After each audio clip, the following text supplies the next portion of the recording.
우리가 이제부터 살펴보게 되는 이 민수기는 한문의 뜻 그대로 백성의 수를 세는 책이라고 할 수 있습니다. 그리고 그 이름에 걸맞게 민수기 1장과 26장에서는 두 번의 이스라엘 인구 조사를 우리가 보게 되는데요.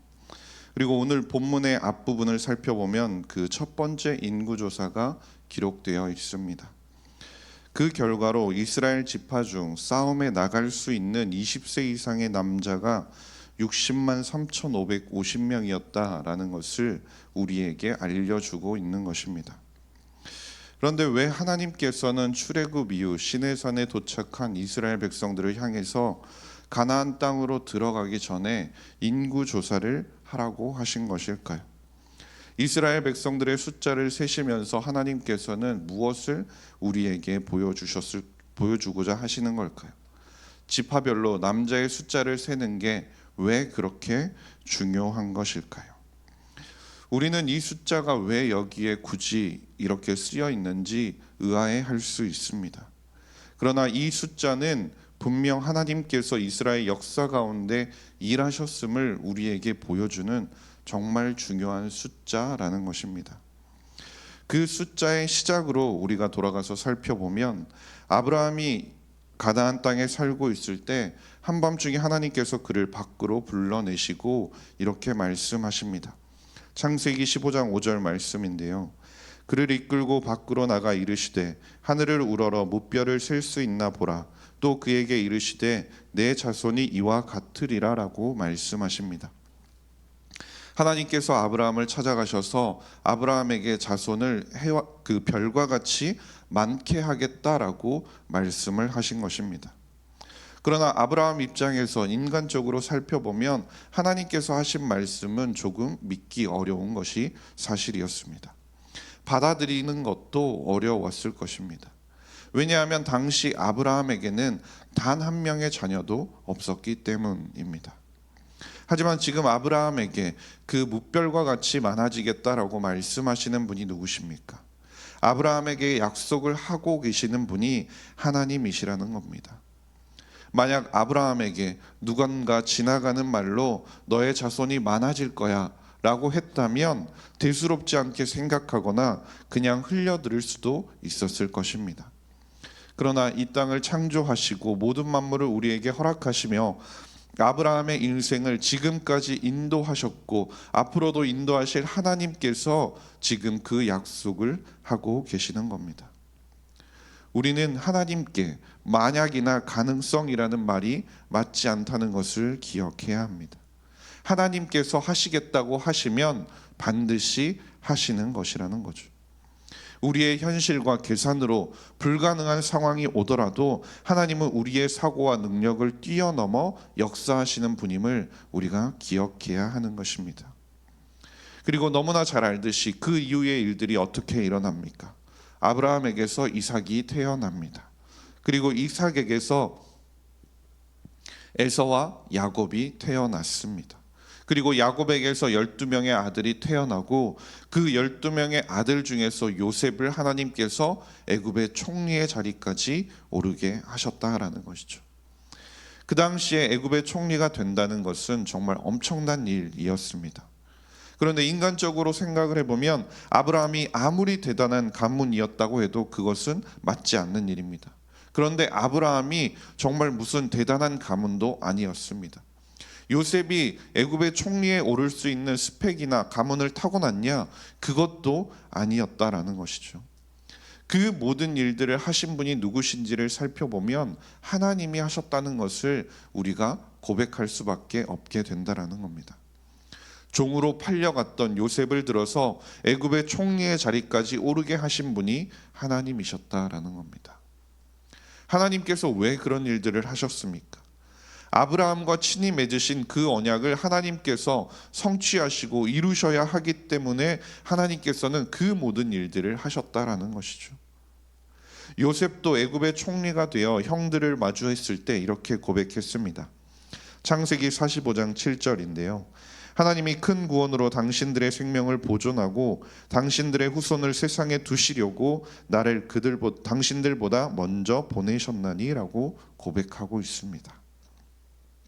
하나님의 은혜로 말미암아 요셉이 애굽의 총리의 자리에 오르게 되었고, 기근으로 인해 힘들어하던 요셉의 형제들은 애굽의 가장 비옥한 땅에서 머물 수 있게 되었습니다. 그리고 그곳 가운데서 400년을 넘게 살게 되죠. 이곳에 자리 잡았을 때 그 요셉의 형제들의 가족이 70여 명이었습니다. 그리고 이후에는 이스라엘 백성들은 430년 동안 애굽에서 종살이를 하고, 하나님께서는 모세를 준비시키셨습니다. 그리고 그들을 출애굽시키시고 이제 시내 광야에 도착해서 남자들의 인원수를 세 보라고 말씀하시는 겁니다. 그리고 그 결과가 오늘 본문의 말씀이죠. 민수기 1장 46절에 계수된 자의 총계는 60만 3,550명이었더라.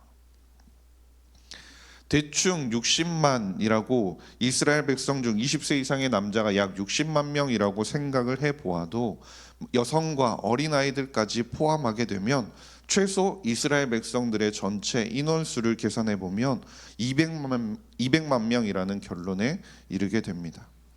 그런데 이것이 200만 명이라는 것이 현실적으로 보면 아무리 생각해도 불가능한 숫자들입니다. 그래서 어떤 학자들은 이스라엘 백성들이 200만 명일 것이다 라고 하는 것은 아마 부풀려진 숫자일 수도 있다라고 말하는 사람들도 있습니다. 왜냐하면 인간의 머리로, 우리의 머리로는 아무리 계산해도 그 숫자가 나올 수 없기 때문이죠. 학자들은 고대 이집트 인구, 즉 이스라엘 백성들이 애굽에 종살이 할 때 그 당시에 이집트의 총 인구를 500만 명이라고 추측합니다. 그런데 그곳에서 노예로 살았던 이스라엘 백성들, 그들은 바로의 박해로 인해서 이스라엘 백성들은 끊임없이 괴롭힘을 당했습니다. 편하게 살 수 있는 상황도 아니었다라는 것이죠. 그런데 그 상황 가운데서 이스라엘의 숫자가 200만 명이 되었다라는 것은 정말 말도 안 되는 숫자인 것입니다. 이스라엘 백성들이 스스로 어떠한 노력을 한다고 해도 자연적으로는 절대 불가능한 일이라는 것이죠.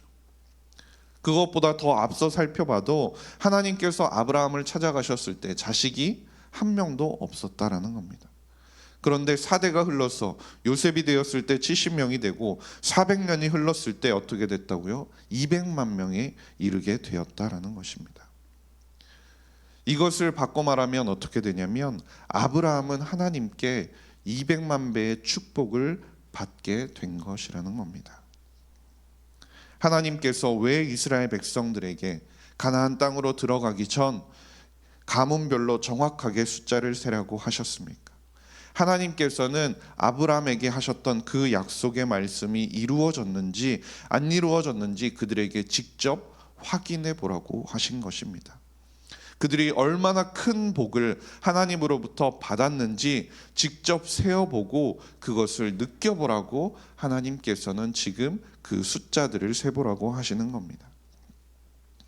아브라함 한 사람에게 가나안 땅에서 하셨던 그 약속, 어쩌면 사람들의 머릿속에서는 수백 년의 시간이 흐르면서 사라졌을 수도 있습니다. 누구의 기억 가운데는 잘 기억이 나지 않을 수도 있습니다. 그러나 하나님의 언약은, 하나님은 신실하신 그 하나님께서는 자신의 언약을 매 순간 조용히 성취하고 계셨다라는 것을 우리에게 이 숫자들을 통해 보여주고 계시는 겁니다. 또한 하나님께서 이스라엘 백성들의 숫자를 정말 지파별로 정확하게 세라고 하신 것은 하나님께 있어서 그 한 사람 한 사람이 그만큼 매우 소중하기 때문이기도 합니다. 요한복음 10장 3절 말씀에 문지기는 그를 위하여 문을 열고 양은 그의 음성을 듣나니 그가 자기 양의 이름을 각각 불러 인도하여 내느니라 라고 말씀합니다. 양을 치는 목자는 자신이 기르는 양의 이름을 하나하나 다 알고 있습니다. 그리고 그 양의 이름을 하나하나 부르며 인도하여 가는 것이죠. 이것은 하나님께서도 마찬가지이십니다. 아브라함이 한 사람일 때도 하나님께서는 그 한 사람 아브라함을 기억하셨고 그와 언약을 맺어 주셨습니다. 그리고 그 언약을 기억하시며 그 언약의 성취를 위해 그의 삶에 매일매일 역사하셨고, 이스라엘이 하나님의 기적과 같은 축복으로 인해 200만 명의 복을 받게 된 것입니다. 그런데 하나님께서 이스라엘 백성들이 200만 명으로 불었다고 해서, 늘어났다고 해서 그들 중에 누가 있는지 그 한 사람 한 사람의 이름을 모르시겠습니까? 하나님께서는 아브라함과의 약속을 기억하시며 그 언약을 지키시기 위해 매일 그 이스라엘 사람들 한 사람 한 사람의 삶 가운데 관여하시고 섭리하시고 그들의 삶 가운데 역사하셔서 그 삶의 기적을 일으켜 주셨습니다. 이스라엘 백성에게 보였던 그 섭리로 하나님께서는 오늘도 우리와 함께 하신다는 것을 기억할 수 있기를 간절히 바랍니다. 하나님께서는 우리를 기억하십니다. 그리고 하나님께서 하신 언약들을 지키기 위해, 우리에게 주신 그 말씀을 지키시기 위해 오늘도 우리가 깨닫지 못하는 순간에도 우리의 삶 가운데 기적을 일으키고 계시다라는 겁니다. 간절히 바라기는 그 하나님께서 우리에게 주신 그 언약의 백성이라는 정체성을 우리가 붙들 수 있기를 간절히 소망합니다.